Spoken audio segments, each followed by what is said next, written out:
नमस्कार, जय हिंद। तो आज एक और नई कहानी के साथ आज मैं एक बार फिर से हाजिर हुआ हूँ। तो पेश है आप सबके लिए एक और नई कहानी शुरू करने से पहले सबसे पहले आप चैनल को सब्सक्राइब कर दीजिए ताकि हमें मोटिवेशन मिलता रहे और हम आपके लिए हमेशा नई नई कहानियाँ लेकर आते रहें। तो चलिए अब हम शुरू करते हैं अपनी कहानी। ये कहानी एक बूढ़े भिखारी आदमी की है। हर दिन एक भिखारी दरवाजे के पास आकर भीख मांगता था और घर का मालिक हमेशा घर के बाहर आते ही उसे देखकर फिर से जाया करता। कई बार उसके लिए गालियां भी बकता। वो कहता, तू जिंदा ही क्यों है? पूरी जिंदगी ऐसे ही भीख मांगेगा क्या? धरती का बोझ क्यों बना बैठा है?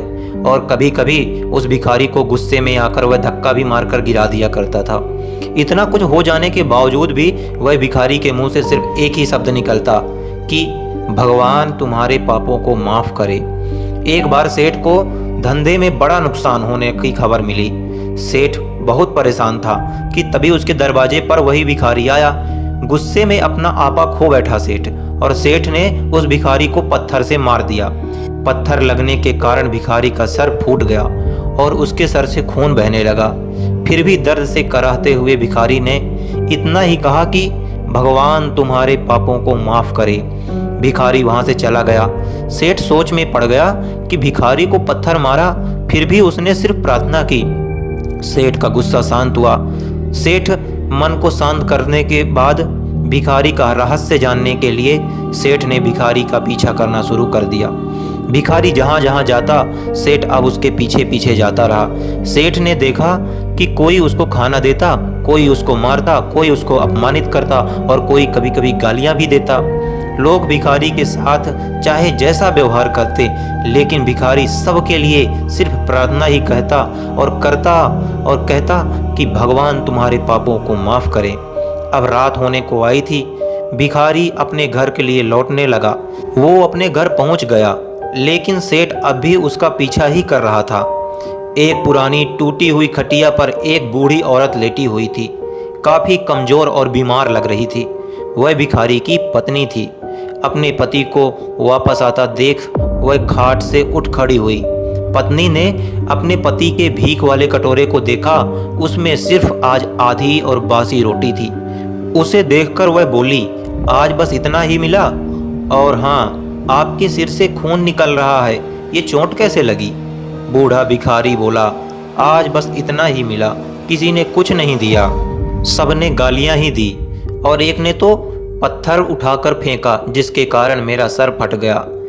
अब एक गहरी ठंडी सांस लेकर बूढ़ा भिखारी फिर से बोला, यह मेरे ही पापों का फल है। तुम्हें याद है ना, कुछ सालों पहले हम कितने अमीर थे? क्या कुछ नहीं था हमारे पास? हमारे पास हर चीज हर जरूरत से ज्यादा थी, लेकिन हमने कभी दान नहीं दिया। और उससे भी बुरा हमने उस अंधे भिखारी के साथ किया जो हमारे द्वार पर भीख मांगने आया करता था। बूढ़ी पत्नी की आंखों में आंसू आ गए।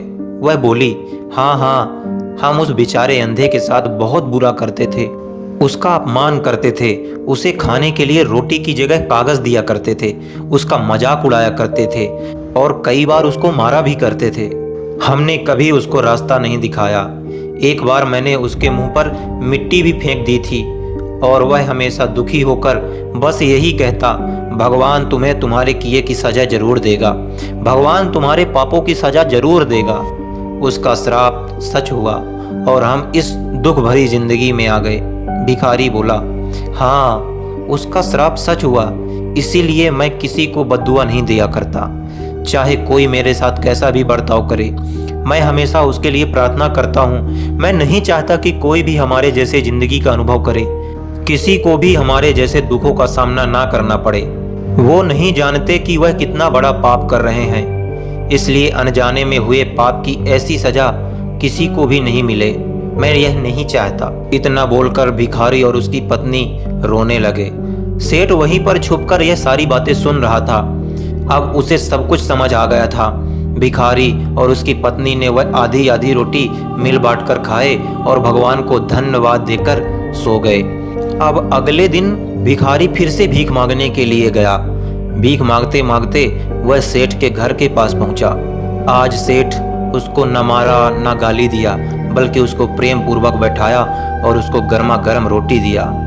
उसे देते हुए सेठ विनम्रता से बोला, मुझे माफ कर दीजिए बाबा, मैंने बहुत बड़ा अपमान किया है आपका, मुझे माफ़ कर दीजिए, मुझे अपनी गलती का पश्चाताप हो रहा है।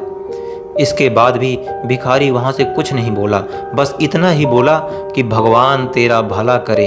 इतना कहकर वह आगे निकल गया। तो दोस्तों, इस कहानी से जो सीख लेने लायक है वह बड़ी ही सिंपल सी बात है कि आदमी चाहे किसी के बारे में बुरा कहे या भला करे, लेकिन भगवान सिर्फ कर्म के हिसाब से उसको फल देते हैं। क्या हुआ अगर भगवान नहीं दिखता? लेकिन यह बात बिल्कुल सच है कि उसके खाते में सब कुछ हिसाब है, बहुत पक्का होता है उसका हिसाब।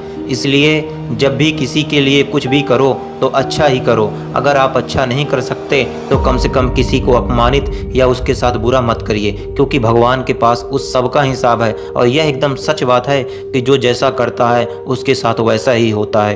तो दोस्तों, कैसी लगी आपको यह कहानी हमारी? आई होप कि यह कहानी आपको पसंद आई होगी। अगर पसंद आई है तो प्लीज़ चैनल को सब्सक्राइब करिए और बेल आइकन दबाइए। और मिलते हैं एक और नई कहानी और नई जानकारी के साथ। तब तक के लिए जय हिंद, जय भारत। थैंक यू, धन्यवाद।